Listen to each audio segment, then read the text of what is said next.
My name is Melanie Dizon. I'm the Director of Education and Research at the Davis Phinney Foundation. And today we are here for our YOPD Council monthly webinar. We're going to be talking about sleep, light, nature, and Parkinson's. A super important topic, one that I don't know anybody who lives with Parkinson's that sleep is not they have some sort of relationship with it, whether maybe they sleep too much or sleep too little or never sleep at all. So we're going to talk a lot about those things and some of the things that, we can all do to improve our sleep. Before we get started, I'm just going to have each of you, for those people who are new to our monthly council, we might all be unfamiliar faces. So if you could just say hello, who you are, how long you've been living with Parkinson's, and why you like being part of this council, that is great. I'm going to start and then I'm going to end with Gaynor, who's going to be sort of leading this session today. So Amy, can you introduce yourself? Hi, I'm Amy. I'm in Philadelphia, Pennsylvania. I'm 54.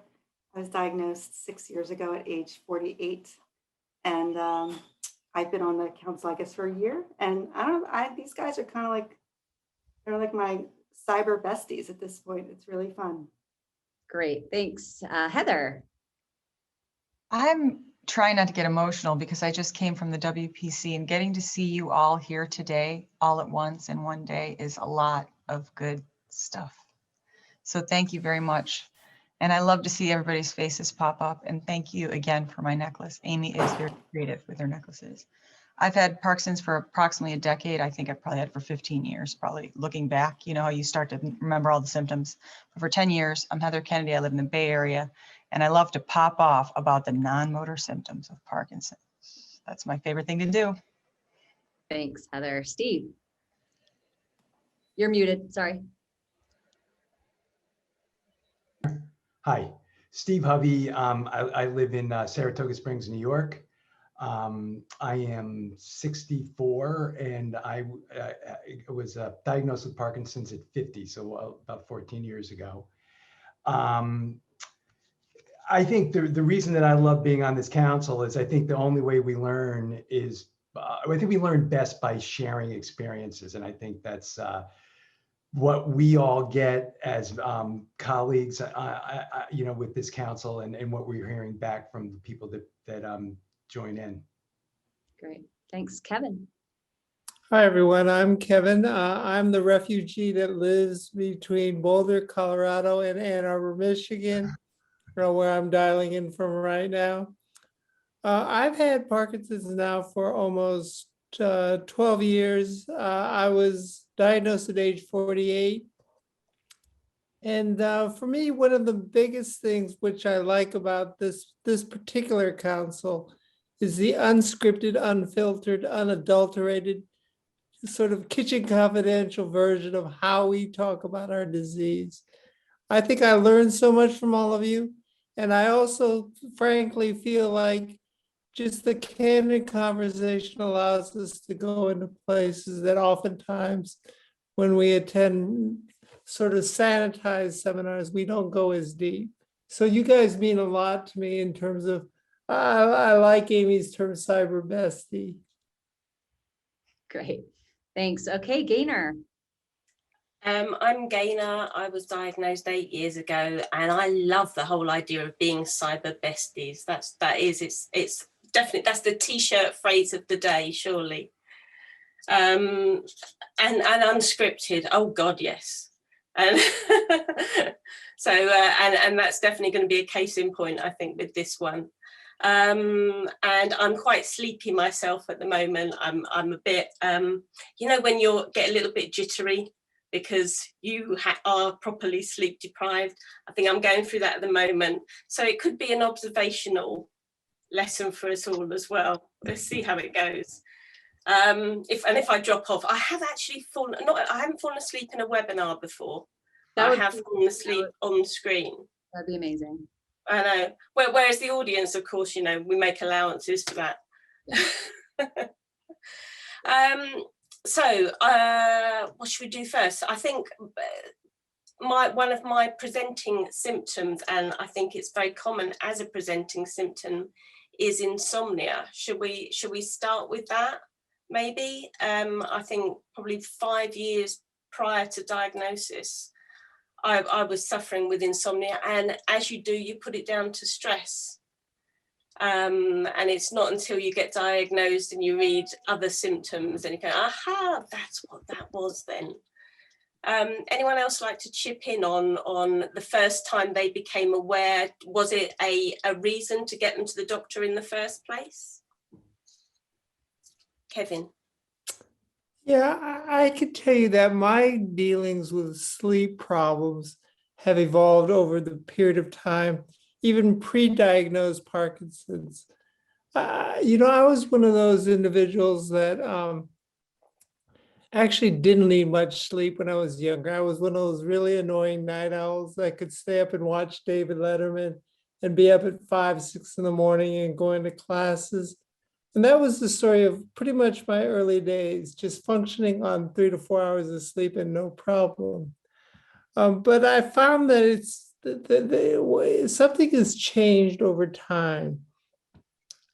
I know that, and we'll probably talk about medications later on, because I think some of the medications that we take can actually complicate our sleep issues.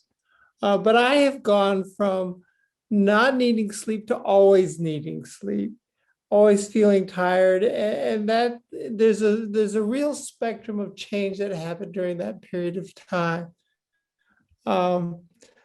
I'd love to hear from the panel how they've changed, but for me, if I had to rank the number one symptom that comes about, it's sleep fatigue and excessive daytime sleepiness. And I think those triad all sometimes tend to get merged. They're not exactly the same, and they are different things, but they are very interrelated. So with that, that's sort of my story. Do you find that the sleep, can I ask the panel, do you find that the sleep issue is that you wake up maybe before 4 hours into a sleep pattern, or is it a struggle to get to sleep in the first place, or is it a mix of both, or has it changed? It changes. I For me, at least. I started off with having a really hard time falling asleep, and that goes back to pre-diagnosis. And you know, I would be dead tired. I would go to bed and just lay there until, like, you know, 2, 3 in the morning, and then have to wake up for work at 6. Now I fall asleep, but I wake up after, I mean, it's almost like on the dot, like 4 hours after. I go to bed at 9, I wake up at 1. I go to bed at 10, I wake up at 2. And it's only been within the last month that I've kind of found a solution that's been working really well for me. I'll be happy to share it at the appropriate time. And I mean, that works for me. So I don't know if it worked for anybody else, but but yeah, it definitely changed. It changes over time. The other thing that I think is really weird is that I went from waking up at 5 to 4 to 3. So it was getting 6 hours, then 5 hours, then 4 hours. And I'm hoping it doesn't get any worse than that, but I'm kind of in this holding pattern right now. And over what period of time are you kind of losing an hour? Like, what is that's this, like been 6 over months and then you lose? It's been over the last 5 years. And so and now I just don't fight it. I get up, and I go downstairs, I walk around, I go outside on the porch, get some fresh air. And I'm pretty off at that time too. But I'm finding that getting up, walking around, taking some medicine, and again, I can talk about that at the appropriate time, but I then go back to bed, I read for a little while. So I'll be awake sometimes for an hour and a half, 2 hours. But then I sleep like a baby for another 3 hours. And when it's all said and done, I get my sleep. So that's working now. I'll talk to you about it in a year. We'll see how it goes. There is a theory that people sleep in a sort of naturally sleep in sort of a 4-hour cycle, and then you'll wake up for an hour and then have another maybe 4-hour cycle if you're lucky. I mean, sometimes you just have the first one. Second sleep, you mean? Yeah. That's a nice, delicious treat, the second sleep. When I was young, I was staying at someone's house. I was maybe like 5, and I didn't know what Parkinson's was, but I remember I was asleep in my bed. So just picture a little kid's version of this, ready? And all of a sudden I see by my bed, and I see the person kind of doing this and being really confusing. And I'm like, oh, they've turned into a zombie. Mom, Mrs. Smith is a zombie. You're not going to believe this. I went to bed and she was fine. She's in my room. She can't move. Mom, what are we going to do? Then I realized that's me every night now. So I'm Mrs. Smith every night. I can't move. I wake up stiff. After 4 hours, yes, like clockwork. And same thing with you, Steve. I wake up a little bit earlier each night. Or the second component of this, prior to Parkinson's, and I can always fall asleep anywhere, by the way. But the second component before Parkinson's, when I couldn't fall asleep, you think about everything you ever did and said wrong. Remember that dumb thing I did in 4th grade? Or how I dumped milk on Joey Capozzi? Oh my gosh. You know, you're still thinking about that lying there in bed, trying to go to sleep. So it's twofold. And Parkinson's comes with anxiety, so we probably get hit with all of it. Right. And the panel would now like to extend its apologies to Joey. Yeah. Sorry, Joey. So what about if you struggle to get to sleep at the start of the night, do you try with kind of, you know, just going to sleep later? Because I went through a period of just not bothering to go to bed till 2 a.m. Yeah, you stay up and you watch the Jeffrey Dahmer documentary. It's great. Or Jack the Ripper. It's really relaxing. Always aids responsibly. I just end up working. Yeah. Just wanted to ask, since all of you have mentioned a little bit about sleep, did any of you have REM, sleep behavior disorder? Was that a prodromal for you? Like, what was your experience with that, Kevin? You know, it's not been officially diagnosed, even though I've been to sleep labs and have done the official sleep studies. But I'm noticing more and more frequent bouts with REM sleep behavior and vivid dreams. And those seem to happen for me, not deep in the early part of sleep, but when I wake up and fall asleep again, my partner tells me that I lash out. And that's usually at 4 a.m., 5 a.m., you know, during that period of time. But I still think that they're trying to figure out what REM sleep disorder really is. I think I chase rabbits.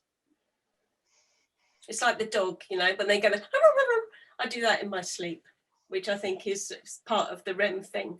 It's definitely, I think you're right, right, Kevin. It's that second cycle of sleep that it tends to kick in, and the dreams really vivid, and yeah. But if you share a room, if you go to the WPC or whatever and share a room with a fellow Parky, you do have to keep an eye on each other, I think. What about you, Amy? Yeah, I'm trying to stay awake. I have always been a light sleeper, but a good sleeper in the sense that I always felt refreshed, but I would wake up very easily. But I have a really hard time sleeping these days. And it's kind of a mix of what all of you have said. And I think what Steve said when he said you're just exhausted, but you can't go to sleep, that's the worst feeling. And that's how I pretty much am every night around bedtime. And then again, when I wake up at 1, and then when I wake up at 2, and then when I wake up at 4, and then when I get up at 4:30. But starting to be my Yeah, I find, so much. because I know I get. Oh, there you go. Oh, Sorry, Amy, you're cutting out just a teeny bit. Can you hear me now?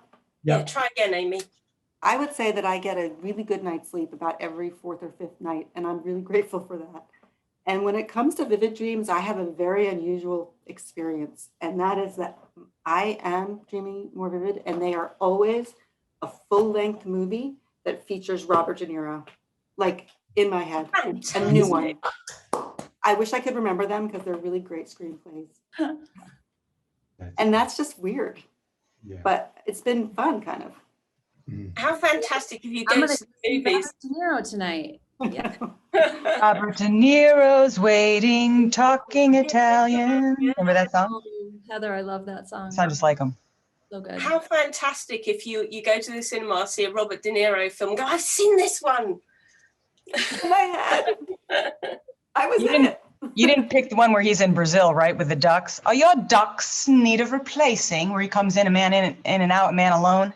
Remember, he No, gets but eaten by Talking to paperwork me. in the end. these are original screenplays in my head. Nice. He is usually in the middle, not Taxi Driver young, but not too old. He's like in the middle.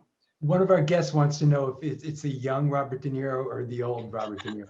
Yeah. Good question. Or is it Did you hear me? I think I'm cutting out again. Middle-aged, middle? Middle-aged. Okay. Middle-aged in the middle. not Taxi Driver.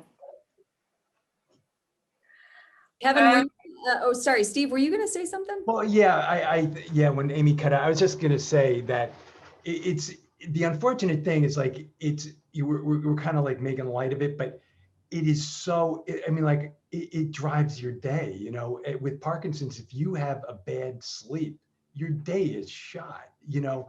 I mean, you know, on the really bad days, and you know, you kind of go through stages, and I'm on a roll lately, but a month ago, I wouldn't have said the same thing. I mean, like, you want to work out, but you have no energy, you know. You want to, like, I tell Nancy, like, yeah, don't worry about it. I'm going to fix that burned out bulb. I got to get the ladder from the basement. It never happens, you know. But with sleep, it's like, all right, give me the to-do list. It drives everything. And you know, Yeah, I don't know how people, I mean, I'm fortunate now that I don't have to work, but I don't know how people like Amy, I know you're still working, correct? I don't know how you do it. Yeah. You just do what you do. You do what you have to do. You just do it. Yeah. It's hard though when you have to be somewhere on someone else's time, for sure. Yeah. Yeah, specifically on someone else's time. That's so important to note, because there's a regular clock and then there's the Parky clock.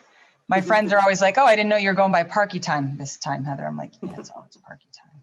Always Parky time. Yeah, exactly. yeah, Kevin, I'd did you- like to pick up on what Steve said about it drives everything. You know, for me, for Parkinson's symptoms, it's not just, you know, the dystonias that I feel that come with a bad night's sleep. It's the non-motor symptoms that really get affected. I mean, my ability to think straight, to communicate, just everything is tied. The non-motor symptoms all relate to sleep. And I think, Heather, you said earlier that you've been very outspoken about non-motor symptoms. My belief is that if sleep can be improved, you could actually deal with a lot more of your non-motor symptoms. Yeah. It's tired and tearful, isn't it? That's a major one, I think. Yeah, Did you so- remember when Shell Bell gave her talk about how sleep was the biggest bubble of all? She's like, sleep, exercise, medication, you know, friendship was as big as sleep. That's important, yeah. Although Well, I think I think for young onsets, you know, so we're still trying to function in the regular world, and the sleep becomes destroyed. So all the interactions, work, friendships, relationships, all get affected because of lack of sleep and daytime fatigue. It's just they all so intertwined. and it becomes more stressful, doesn't it, the whole time, because Yes. you're the whole time thinking, I can't sleep, it's going to ruin my day tomorrow, I've got to do this, this, and this, I've got an early start, yada, yada, yada.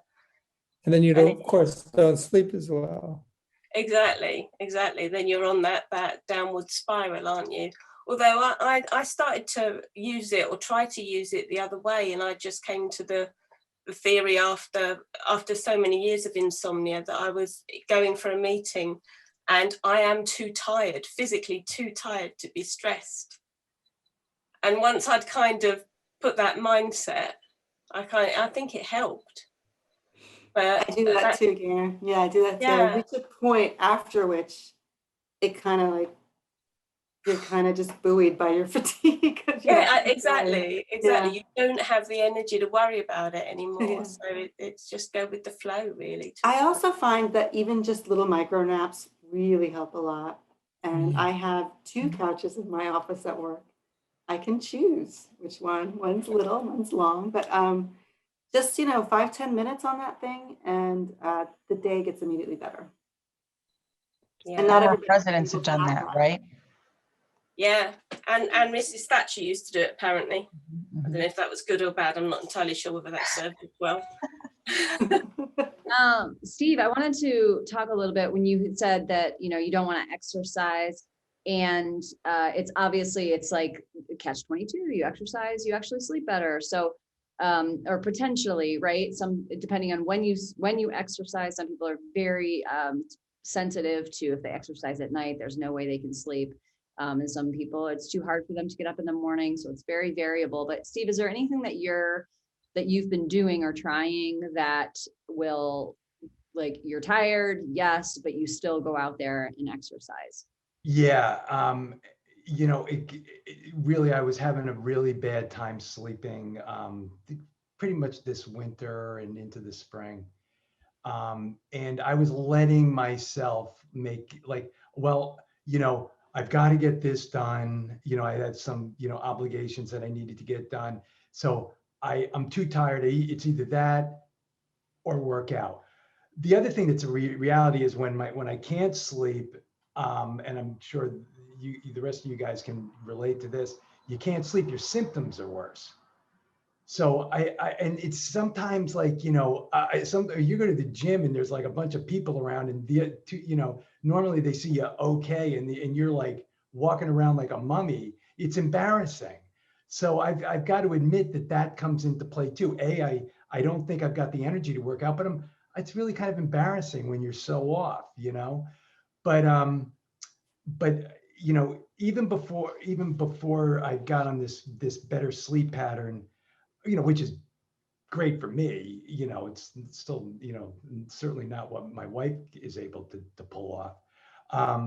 I just made myself go back to the gym. So that's become a priority. It's like, okay, I am going to make, you know, 8:30 to 10 o'clock or whatever it may be today. That's going to be when I go to the gym, ride my bike or whatever, no matter how I feel. And it does make you feel better. And the other thing too, that is just, I found extremely important, is just getting outside. And now that the weather is nicer, I'll just jump in my car and just go for a hike for an hour, just find some trail in the woods. And oh my gosh, it just, it just clears your head. It makes you feel so much better. Just getting outside, you know, being part of nature, sunlight. Those are really important. I have a You know why weird, that works? yeah. What, Kevin?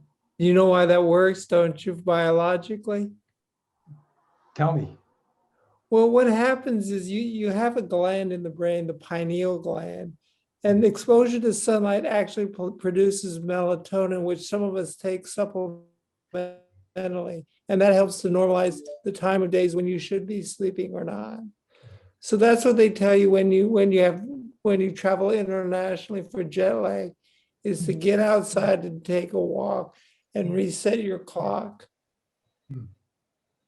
Yeah, so there's been a ton of work done with light therapy, and we're going to talk a little bit about that to see if people are using it, or, you know, how they're benefiting from it. But essentially, you can gain tremendous benefits from exposing your eyes to the sun, to the light in the first beginning part of the day as the sun is rising, and the same as at the end. And anywhere from 2 to 10 minutes can have a really big impact. We're going to share some resources that talk all about it and talk about light therapy, and would love to know if any of you are using light therapy, or if any of our audience members have used light therapy. And we're gonna give everybody a challenge today at the end of this session for a month that's around this, to kind of see what we can do. It not only can help with sleep, but it also helps with blood pressure and many other diseases and issues biologically. So I hope we can get to some of that. This is the vitamin sun, they call it, don't they, Mel? Oh, The yeah. vitamin sun, the morning and evening sun, which is your vitamin D release that turns it into serotonin. Yes. And so walking the dog is kind of, you know, going to help you sleep, help your mood, get that vitamin D going, get your melatonin going, kick it all into gear, hopefully. Often I You just listen gotta to worry people. about the dog snoring. What's that? Then you just have to worry about the dog snoring. Then he keeps you up Oh, doing that. yeah. I was just It sounds listening like- to a talk by Steve Earle, the former pro climber. He climbed El Capitan. You may have heard of him. I'm sorry, Mason Earle. Steve Earle's a singer. Mason Earle. Anyway, Mason Earle got encephalitis and is primarily bedridden. And he talks now, he has his eyes covered. I don't know if you know this about this particular disease, but you get overstimulated fast. And his whole joy was going outside, taking in nature, lots of sounds and light and movement. He can no longer do that. But he said for the rest of his lifetime, that is where he goes. That is his sweet spot. That's what calmed him down. And he can prove this vitamin D is true, and that getting outside actually raises your health level if you do it consistently, because he was, aside from getting this, I mean, he was really so healthy, so happy. And so he can return to that place in his mind with those images. And that's really what's been getting him through. So nature is invaluable. It's free to everyone. We can always go find a walk, a hike, just like Steve says. You know, Amy, Gaynor, I know you walk on the beach sometimes. I've seen you send pictures of your dog. And Mel, you're outside a lot. I can tell you, I mean, I know that you're an athlete. Like, you're amazing. I can tell that you're thin and trim and fit. And Kevin, I know your lifestyle. So we're all getting outside as much as we can. And that vitamin D is everything. You got to do it. I want to talk a little bit, Kevin, because you did, actually, I wrote something a long time ago about nature with the book, The Nature Fix. And we talked about, Kevin, your experience in Breckenridge. But I just want to share this really, this great quote from the author, Tim Beatley, who's a professor at the University of Virginia. And the writer of The Nature Fix, which is a great book. I highly recommend it. It's not just for people with Parkinson's, it's everybody. But he says, we are hardwired from evolution to need and want to contact with nature. To have a healthy life emotionally and physically requires this contact. The empirical evidence of this is overwhelming. Exposure to nature lowers our blood pressure, lowers stress, and alters mood in positive ways, enhances cognitive functioning, and in many ways makes us happy. Exposure to nature is one of the key foundations of a meaningful life. So when you're able to do that in combination with the sun, and yes, people with Parkinson's are more prone to melanoma, but you can certainly spend a little bit of time outside without sunscreen to let that absorb for 15 minutes or so, and then put on the sunscreen. But you can do that and really impact. So if you can be outside and in the beginning of the day for a few minutes, standing next to a tree, all the better. So Kevin, why don't you talk a little bit about your experience with that? And actually, the other piece to look at is the nature fix. We have a pyramid for food. There's also a nature pyramid. And you can see like what's on the bottom and what is the whole thing that you need on an everyday, weekly, monthly, yearly basis. Well, sure. So I'm not sure. So for me, I took part in a Parkinson's program, which involved a great deal of being outdoors. This particular Breckenridge experience involves skiing, but just being out there, feeling the sunlight and a blue sky was tremendous. I mean, it just, all of a sudden the world got good, right? With all that. So I'm a high proponent of being outdoors as much as you can. And for me, my favorite thing to do is actually combining that with mindfulness. So if you can find a place where you can actually meditate outdoors and feel the sunlight, to me, that it just calms everything down. Your anxieties, your depressions, your blood pressure, everything becomes normalized. Yes, Heather, love it. Or live it virtually. Oh, muted.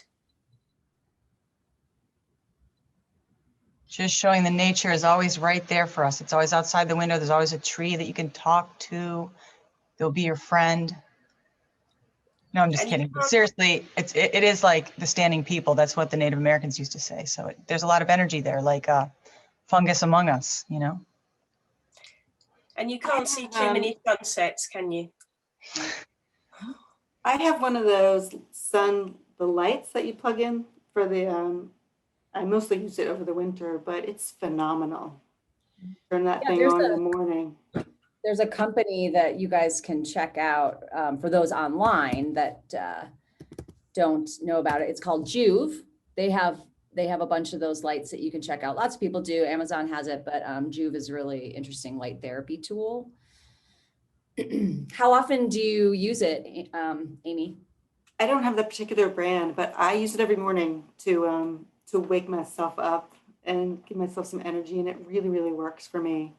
That's the most productive time of my day, so it helps. At this time of year, I just walk outside, but over the winter, it's really great. Yeah. Has anyone tried the red lights? The what is it called? Is it near infrared? Mm-hmm. Anyone had a go with those? That's when I see my Robert De Niro movies. When I wear I have like one of those little Vi lights that you put in your nose. Wait, what is it? And it's Well, the one that I bought, it's called a Vi light or V. I don't know, VIE. It's I think it's from Australia. but it's a red light. Little red light. It goes up your nose. It's supposed to be the closest thing you can get to getting to your brain. I'm not sure if it works, but I don't necessarily feel any different. But every once in a while, those movies are just really cool. So, and that's always, they're usually correlated for some reason. So I know something must be happening. I don't want to either endorse or not endorse. I mean, I'm sure it has a lot of studies behind it. I mean, I've read the studies, but I think that the infrared light really only works for people with Parkinson's if they can get it into their brain, right? Because otherwise it's supposed to be really good for your metabolism. When you go into those infrared saunas, like you're sort of all over health and well-being. But there are some people who have rigged up some helmets and try to get the infrared light into the Right. into the Like brain. the And I think, lampshade guy. yeah, the lampshade guy. So cool. And the studies that they've done on that, I think, involve that kind of infrared, but I'm not sure there's any commercial products that you can buy. The closest thing is this thing that goes up your nose, which is really attractive. Was it Are we making going to be those lights talking up? about medications for sleep, Gaynor? Medications for sleep, or how your Parkinson's meds affect your sleep if you change Well, them, or both actually. both? Yeah. So we'll take the lead on this then, Kevin. Which Well, direction so you want to go on? so for me, being the pharmacologist on this panel, medications can both initially designed to help you actually complicate things for you down the road. I used to travel with a little bit of Ambien when I was traveling internationally. And my neurologist told me, make sure you take it because it's important to get your sleep. But then over time, I found myself taking it almost every single night instead of periodically. And I went for a period of about 2 years when it was an addiction, but it was sort of a behavioral need. If I didn't take my Ambien, I couldn't fall asleep.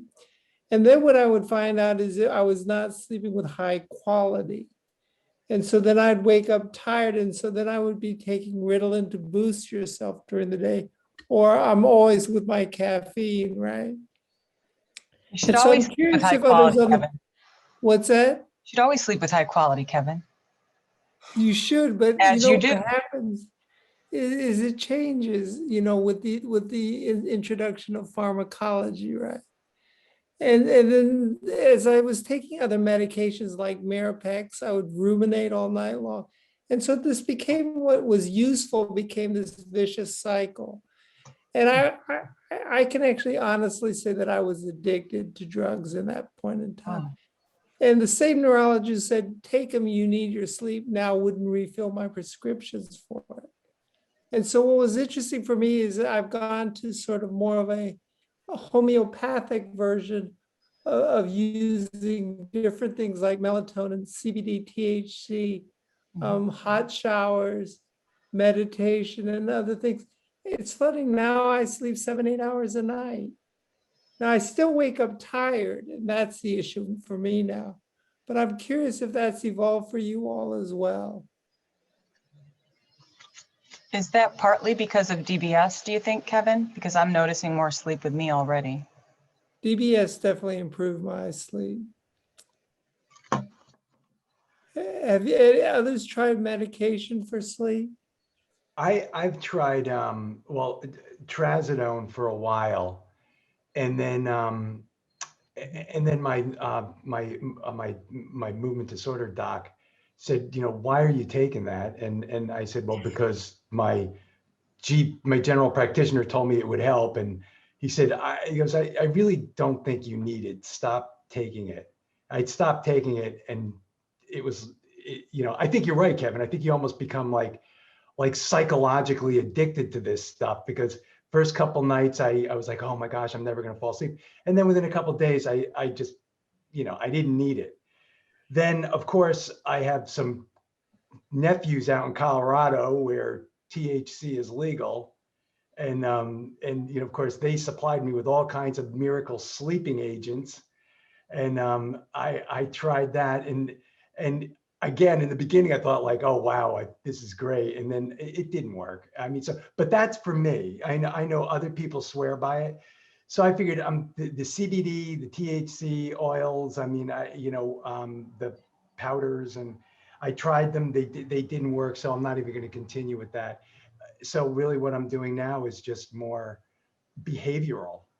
And again, it's healthier, and that's worked better for me.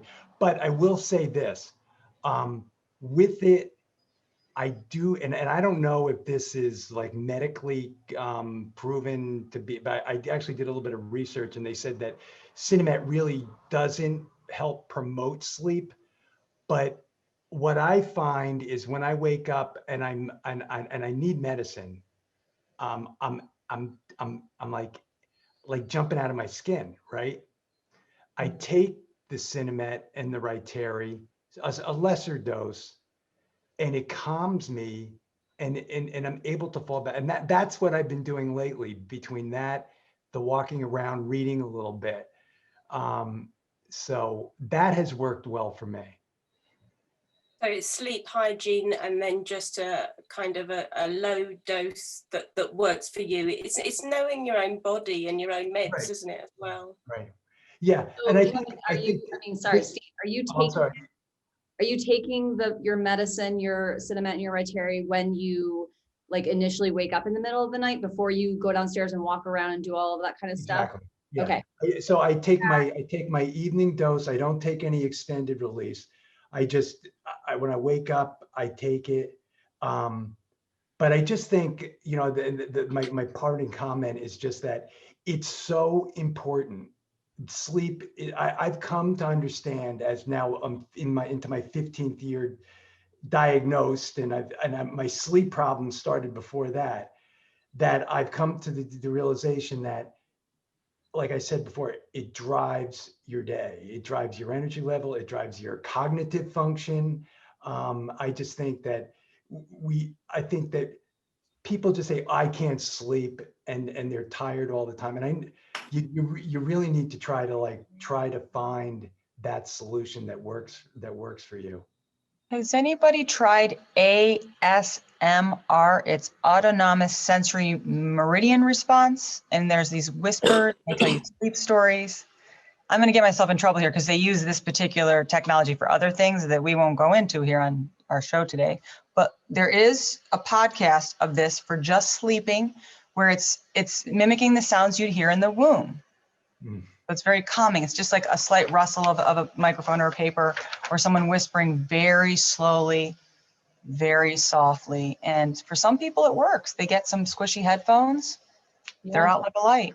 I So actually is that started like mindfulness or sea noises and stuff like that? It's or rain or whatever. Although you don't at the moment here, you don't need those. yeah. My two magic bullets are listening to guided meditations on an app, and some of them are really, really good. I don't remember the app that I used, but the other thing that usually helps me is if I clean up before I go to bed. If I can declutter like the space around me, because I'm a pretty sloppy person. Come on over. For some reason, Need help. yeah, you look really neat back there. That looks like a beautiful.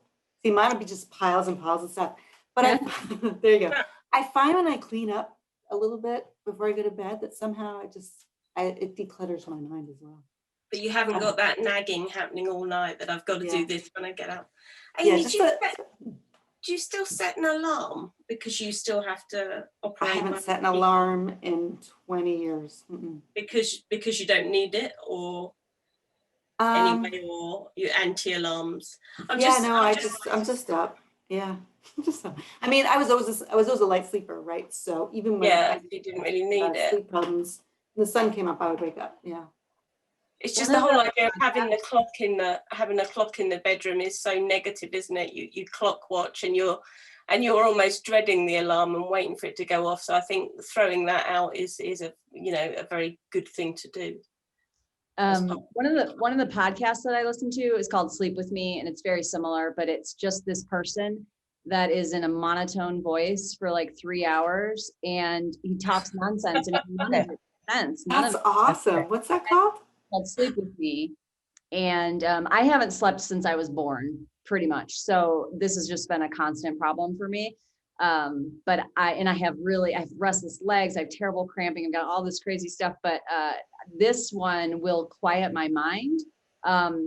And he's like, I don't even know, like it's nonsense, but That's ASMR hypnosis. mesmerizing. Yes, exactly. And then the other thing, my doctors were like, just kind of running through all the different things to try. And they're like, I was like, I'm really worried about taking anything, even an over-the-counter sleep thing to help me sleep. And they were like, well, your side effects are so much worse of not sleeping than anything you would get from this over-the-counter thing. Like, if you could get yourself to actually sleep, I don't care about that. Like, and it's true.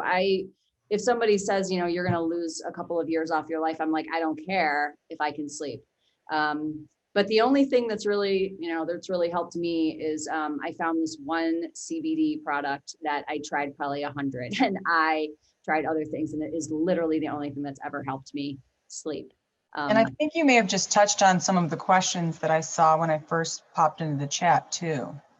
Oh, restless legs and stuff. Yeah. So for people with restless legs, has anyone tried gabapentin? Mm-hmm. Which is, you'll see they have a rap sheet this long. They kind of cover everything. Like, do you have an itch? Gabapentin. Are you restless? Gabapentin. Are you nervous? Gabapentin. But anyway, it's supposed to be good for restless legs, and I've had decent luck with it. Yeah. So, the interesting thing is it's so different for each person, right? Like, you just have to, it's like you have to find your special cocktail. That's what it is. But no, so it's worth saying that not everything is Parkinson's, right? Related. No, exactly. So, exactly. It doesn't necessarily affect all of us, and it doesn't necessarily not affect us when we don't have PD either. So yeah, it's a problem, I think, of aging as well. True. Kevin? Yeah, I think the other issue is whatever we're using, it's not just the quantity or hours of sleep, it's the quality of sleep. Back in the days when we could sleep and just go deep into sleep for even a few hours and you wake up fully rested. I find that even if I get 7 long hours of sleep, I'm still waking up tired. I don't know if others feel the same way, but I mean, I can fall asleep in the most embarrassing places. I'm curious if others have the same issue. I'm not going to say some of the places I've fallen asleep in. It's interesting because we had Dr. Postuma on, I want to say it was probably a year ago. He's a sleep specialist. We did a webinar, and Lee can, if you haven't already dropped that in there, we can drop it in. And so a couple of things that he mentioned that I thought were super interesting and hopefully useful is that some people talk about, they're afraid to nap, and they're afraid to try and like catch up. Mm-hmm. And his thought is, yes, just do it. Like, just don't stop. If you can nap, because it's not like if you nap, you're not going to get your sleep. You're not getting your sleep at night anyway. So any place that you can get your sleep, it's really important to get it. So, and if you have any issues with insomnia, restless leg, RBD, that webinar is really, really great. So I highly recommend watching that. 'Cause he's a I real, totally agree with that. I think if you're sleep deprived, you need to get it somehow. And if that means taking a nap at 1 o'clock in the afternoon, then do it. Well, I think Is Amy making anyone sleepy? would advocate that. What's that? Amy Two Sofas would advocate that in the office. Now, Is what about anybody getting sleepy? Yeah.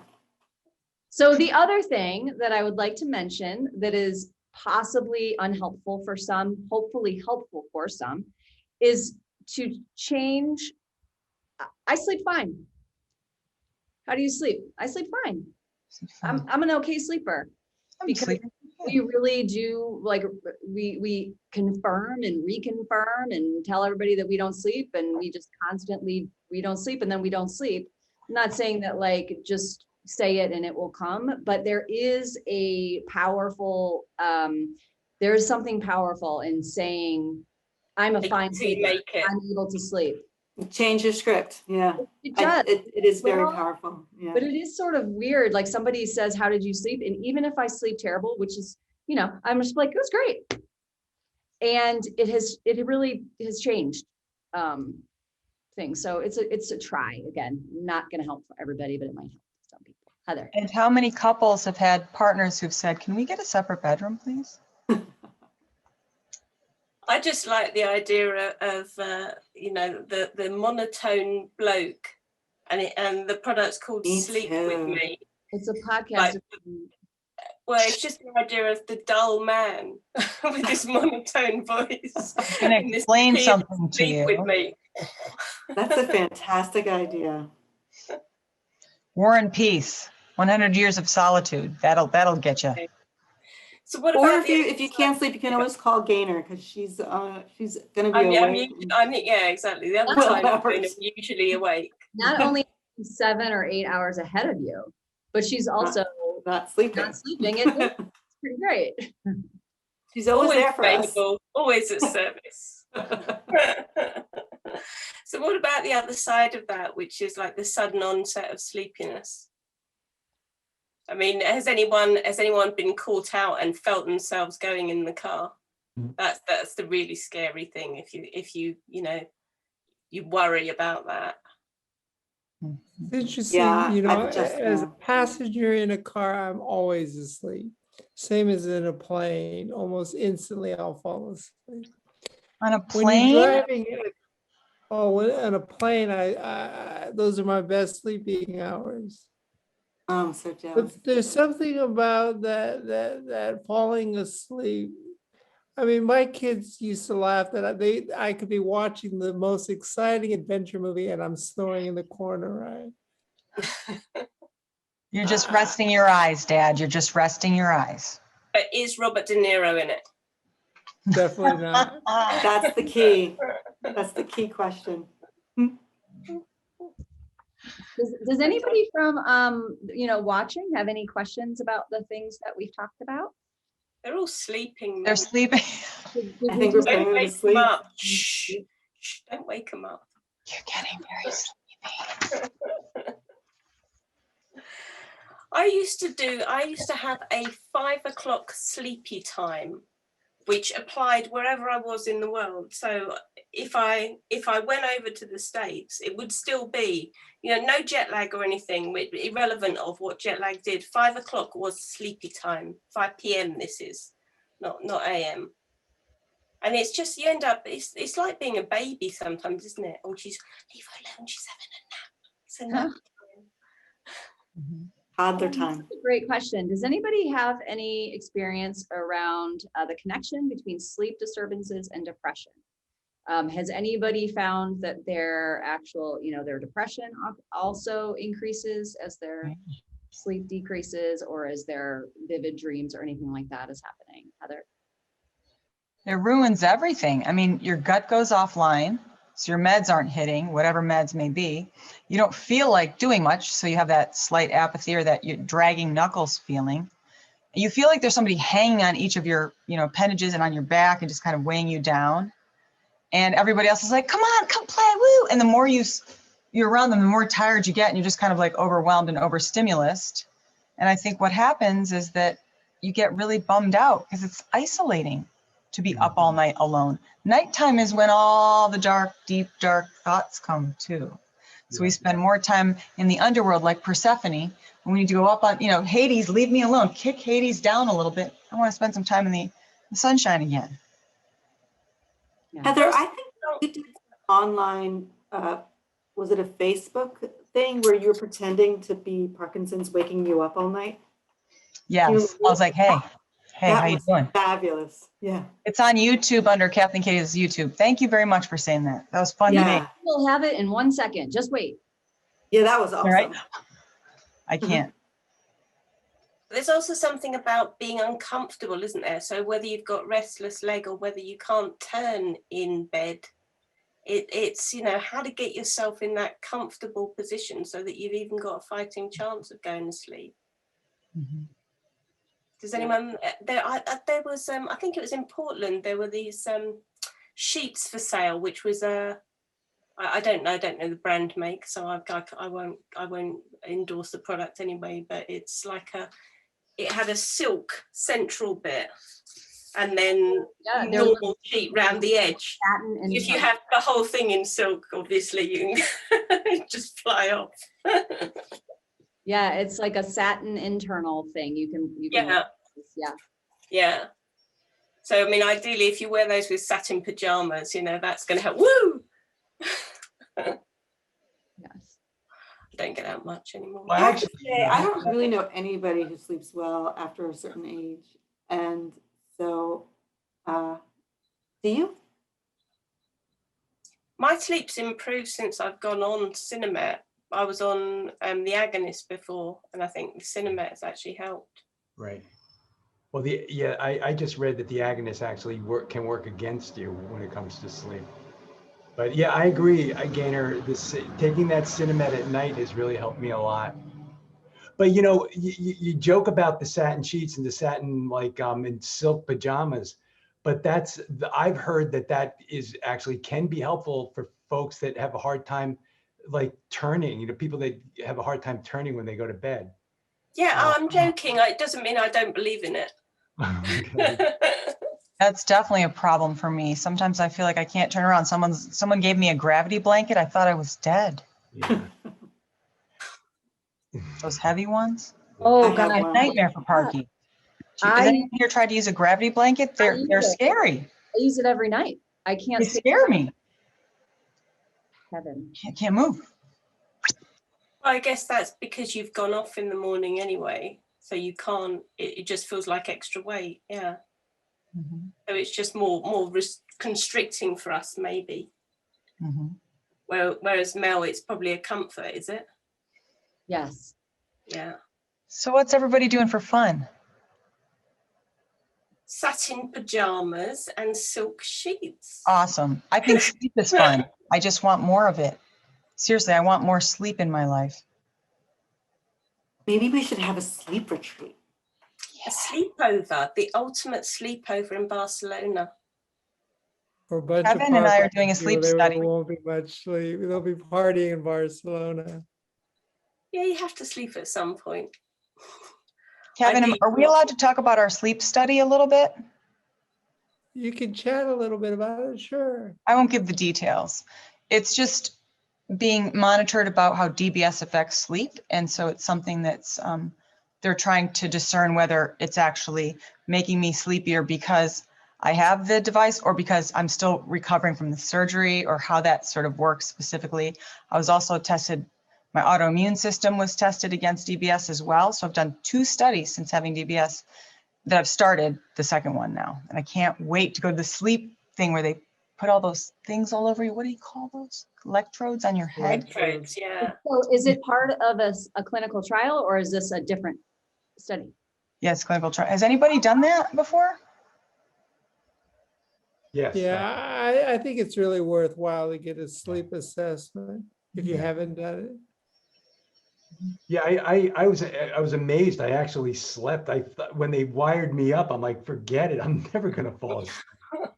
How am I gonna turn over? But I actually slept pretty well that night. Wow. All right, we are almost at the top of the hour, and I have a couple of things that I want to share. So the first thing is I want to make sure that I get the link up for everybody.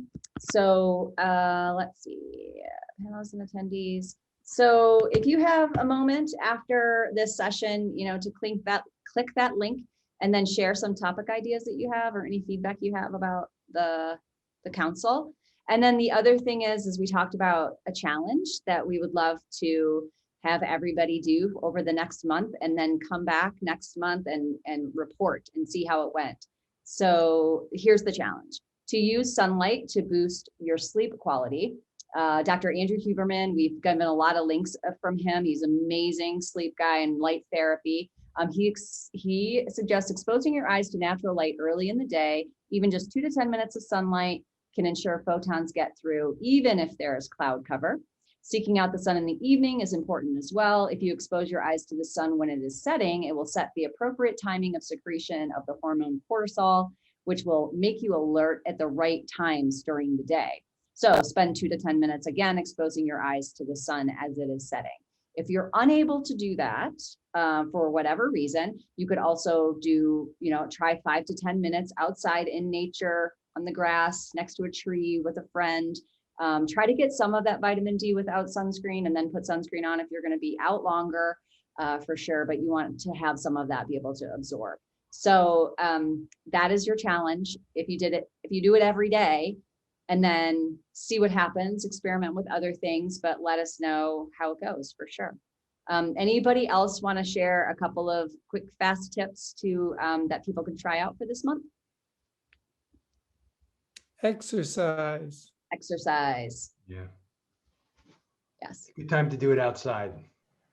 Good. Well, thank you everybody for being here as usual. We love this monthly council, and please provide your feedback, and we look forward to seeing you all in July. Thanks, Mel. Thanks, everybody. Take care, everybody. Thanks, Good everybody. Go nap. take a nap. You're right. Bye.